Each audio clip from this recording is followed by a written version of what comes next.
Can people hear me? Yes, I can hear you. Hello. Um, well, I can give an update. We've done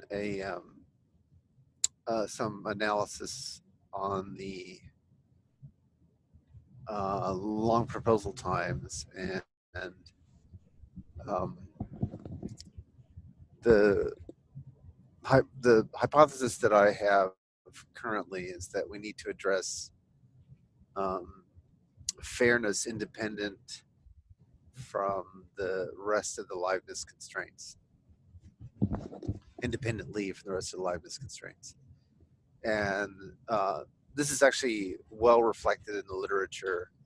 I did a quick survey of the literature since the last time I looked at it, and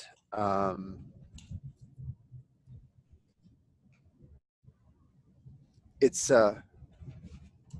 supports this idea that fairness is treated pretty differently than all the rest of the liveness stuff. So so that gives me some degree of confidence that it's that the approach is sound. What is quite interesting and something that I have wanted to um, provide for these kinds of protocols is so if you look at there's sort of two lines of research that intersect. So Thomas Hildebrandt, who did a lot of work with the bigraphs stuff, his PhD thesis looks at history preserving by simulations and hereditary history preserving by simulations. And the latter is known not to be decidable, whereas the former is decidable for finite state systems. So that turns out to be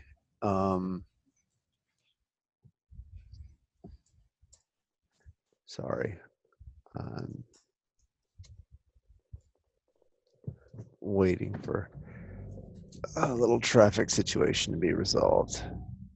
That turns out to be useful result, especially when you look at the fact that these history preserving by simulations are closely related to backtracking, and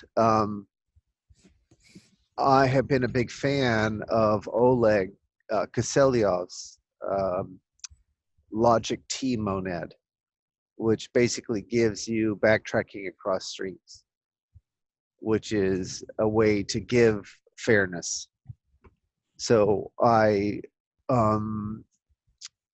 alerted the team yesterday to consider a very simple architecture in which the queue for work is sitting behind the logic T monad, which will give fair conjunction and fair disjunction, which will make it possible to implement a fairness discipline. Now, since 2005, when Oleg and his crew proposed the logic T monad, there's been some work on the performance characteristics of that. And at least with respect to the backtracking part of it, it hasn't performed as well as more native solutions. So I'm going to provide an alternative that's more performant, but maybe not as pleasing mathematically.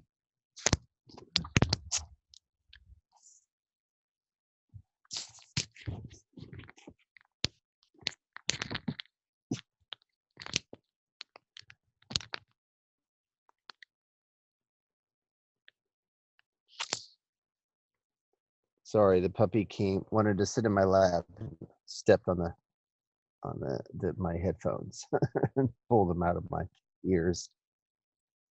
Can you guys still hear me? Yes. Okay. So anyway, so that as I mentioned before, it's a relatively simple fix. If we just do the Oleg thing, um, that's there to make it more performant. It's a little bit more work, but it's not a big deal. But anyway, so that I feel like that matter is well in hand, and it lines up with some with some I've tried to line it up with the best we know about this particular issue from the literature. Um, any questions or comments about that?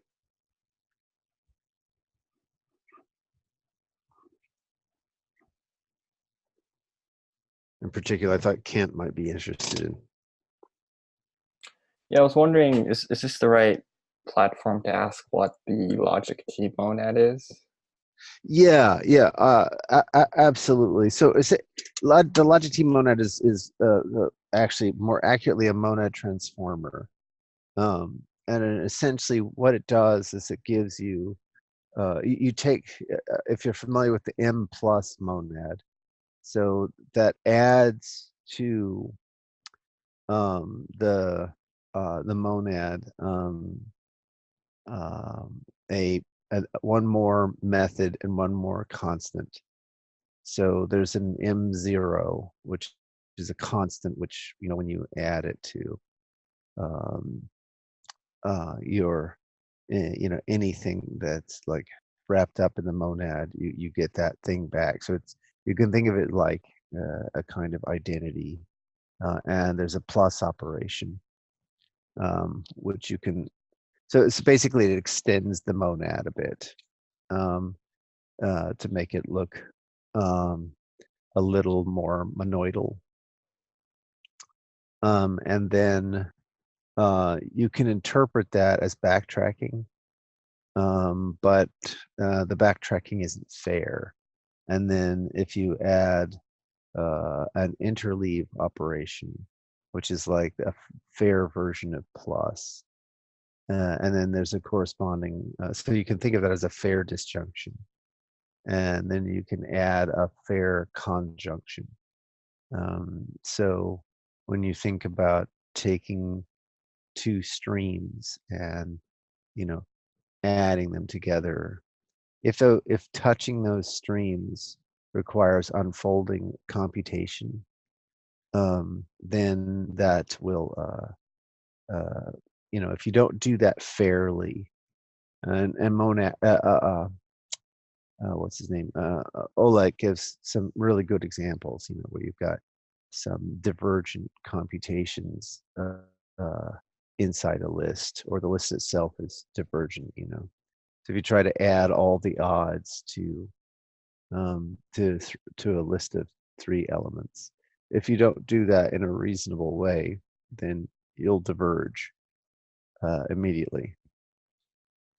And so what you want to do is you want to interleave them. And if you interleave them, then you don't have this problem of divergence, because you don't explore the entire list, nor do you explore potential, ticking time bombs sitting inside a list. But this is more generic than that, right? It sort of characterizes it and classifies it up to some equations. And that's really what you want, right? And it hides it all behind a nice API. So it's basically you take a monad, you add a few more methods to it that satisfy certain laws, and you have basically an equational characterization of something that can support backtracking and fair access to particular streams. And so we can paper, if we have some cues that Casper needs to draw on, let's say the message queue and some and some other work queues, or we've divided out the message queues into different streams. Then we can conjoin them in a way that is fair, so that the Casper um, the Casper server thread is drawing off of a fairly conjoined, or disjoined in this case, a fairly disjoined um, collection of worker queues. Does that make sense? What is the backtracking needed for? The backtracking is needed in the general case. Imagine that you were doing, you could do this for pattern matching for the for comprehension. Imagine that you've got a join for the for comprehension, and you're trying to so you've got a bunch of different streams that you're pulling off of, right? And the backtracking is going to manage, well, I'm pulling off of source A and B and C, but the match is going to be something like, the first one on A and the second one on B and the third one on C, right? And so you need to pull one off of B and go, oh, that's not the one, put that one back, but get me the second one, right? The backtracking is used to navigate the depth in the streams in such a way that you can, that you don't perturb the order of the rest of the elements. And is that you see what I'm saying? Are you thinking, like, for example, if we pull a certain block off, but we realize we need to pull the next one off because the next one is actually the parent of the first one, that kind of thing? Like, it would be useful to backtrack?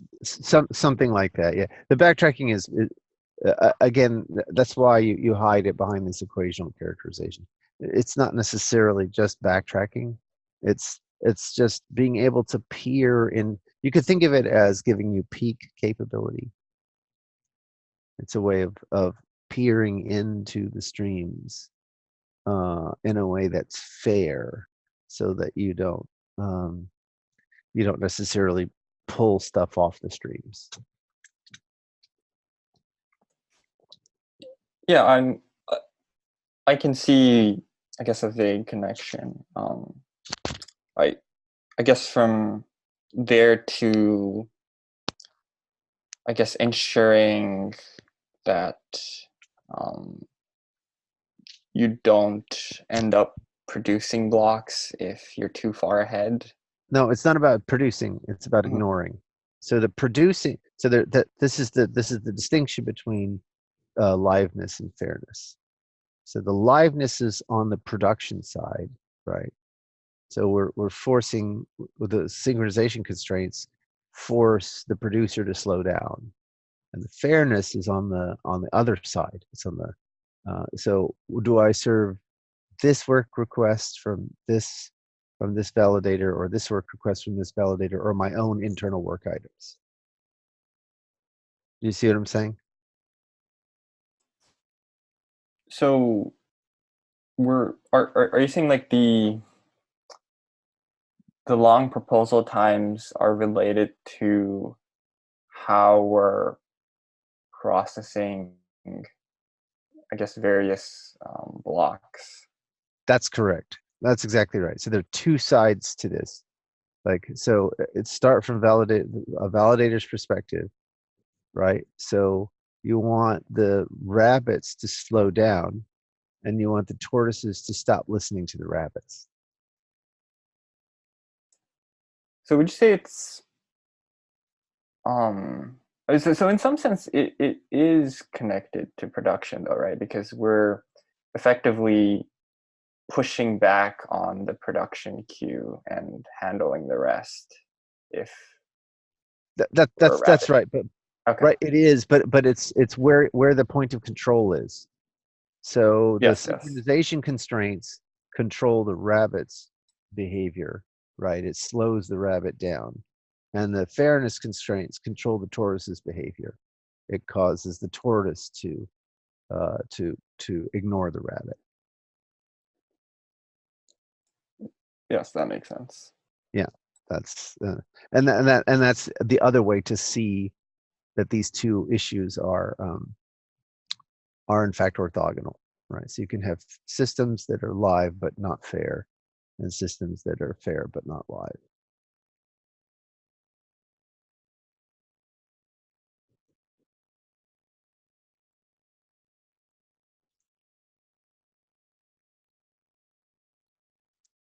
It's really interesting, you know. It's like it's one of these things, you know, like, what do you know about what you know? Right. So like, I can honestly say that I knew all of this, but I also have to acknowledge that I didn't know that I knew it. So it really has to do with this, you know, what do you know that you know? So being able to characterize it in this way was very, very helpful for me. It's like it brought a lot of information into sharp relief. And when I looked at the literature, you know, this particular angle and perspective, I think is fresh and new, right? If you look at the literature, all of the literature is focused on a God's eye view, right? So almost all the literature that you know has equational characterizations, with the exception of Oleg's work, by the way, is from the bisimulation perspective. So you look at the whole system. But here we're looking at it in terms of you know, producer and consumer. And again, this is a significant advantage of the process calculus perspective. So anyway, that's my update. And Greg, what was that person's name? Last name was Hillebrand. Hildebrand.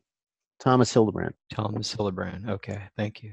Yeah, he did work on bigraphs.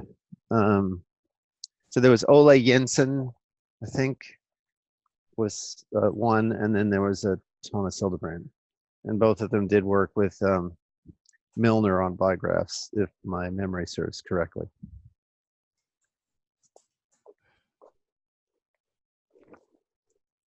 So in this approach, do we still look at the justification tree, or well, justification DAG, and is So that what the synchronization point the uses? synchronization constraints are expressed in terms of looking at the justification DAG.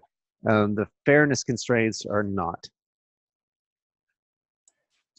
It's literally just, you know, looking fairly across. Sorry, hang on. Looking fairly across the work queues. So I guess is it possible to know that you're a rabbit just based on the fairness criteria? No. Okay. Yeah, again, that's what I was arguing. It's like if it was just one thing, then we could have one solution, but it's not one thing. That's why I was like making a big point out of you can have fair systems which are not live, right? Everybody gets an equal portion, but the way that you portion things out causes a deadlock. I see. Right? Whereas you can also have things that are live that are not fair. We make progress because there's an egomaniac who is calling all the shots.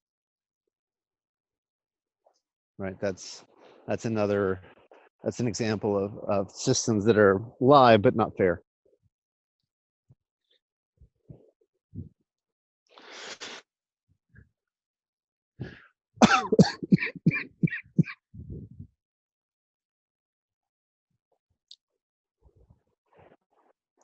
There are lots and lots of analogies in music.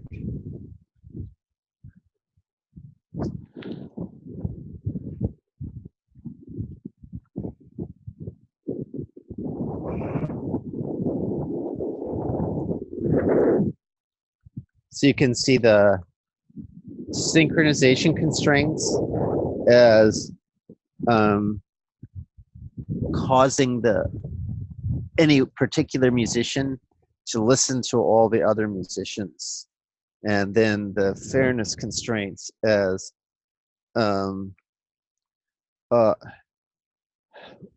like they could be listening but still not responding to some of the other musicians. Like they hear them but they're just like and you can actually see it in the studio, right? So everybody there's a physical analog of this. In the studio, everybody gets their own console, their own monitor mix of everybody else. But it's really telling if you go and see how they've mixed things. Like the bass player might be completely ignoring the guitarist. Right? So the bass player's mix is not fair with respect to the guitar. Right? So the synchronization constraints are making sure that everybody has the monitor mix. And the fairness is making sure that they have them all turned up to a reasonable volume. They don't have one turned up all the way to beyond all the others. Does that make sense? Yeah, I think it does. Cool. So do you believe that implementing some kind of fairness constraint on the honest nodes would help with the synchrony constraints? And again, as I've tried to say, they're independent. These are orthogonal things. Fairness and synchrony are orthogonal. I'm not sure if I agree, because like basically when you don't have fairness, I feel like there's this you get this tendency to sort of fight against your synchrony constraints. Yeah, so there we know that they're related because you can take the synchrony constraints and dial them all the way to 99 and have the system stabilize. But but they really are orthogonal things. So this is what I'm saying. You can have systems that are fair but not live, and you can have systems that are live but not fair. So at the end of the day, there must be two mechanisms. There has to be two knobs if you want the system to be appropriately tunable. It's like you can sort of eke by with only one knob as long as you have that knob turned all the way to 11.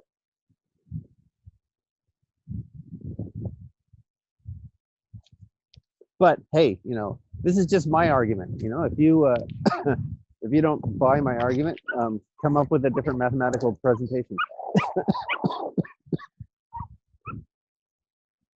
No, I think I agree. I just wanted to say that there's an additional element where fairness can help your synchrony constraints, and I think you basically mentioned that just now. Yeah. So yeah.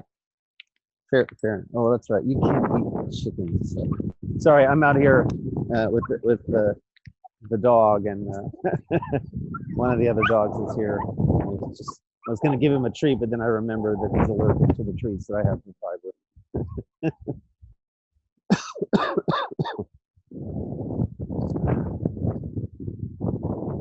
Any updates on your side, Kent? I know this is your last week. So,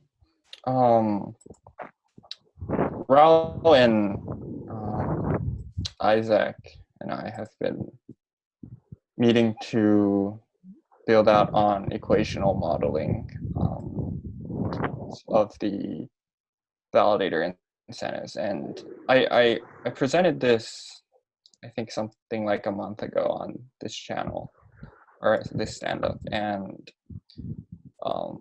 so I was passing that down, and I believe Raul pointed out a minor mistake where I hadn't subtracted the hardware costs, or I haven't added the hardware costs to the stake amount when calculating the opportunity cost. And this didn't really change any of the output simulation, but yeah, that was one point. And yeah, we discussed sort of It gives what you could possibly. it gives you a notch, right? But it doesn't change your basic analysis. It just makes Yes. the thing notched. It's like Yep, a step thing.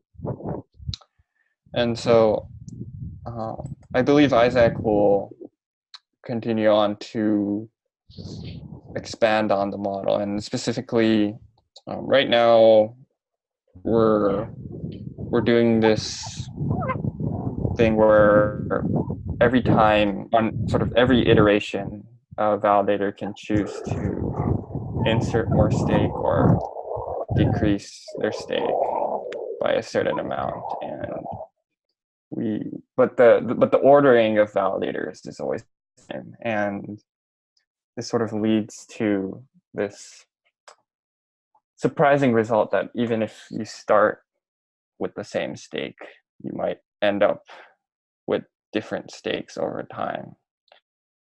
And maybe if we allowed different iteration orders, we should get the more expected results. But yeah, basically just pushing on that frontier. Cool. Yeah, that's the end of my update. That's very interesting. Very cool.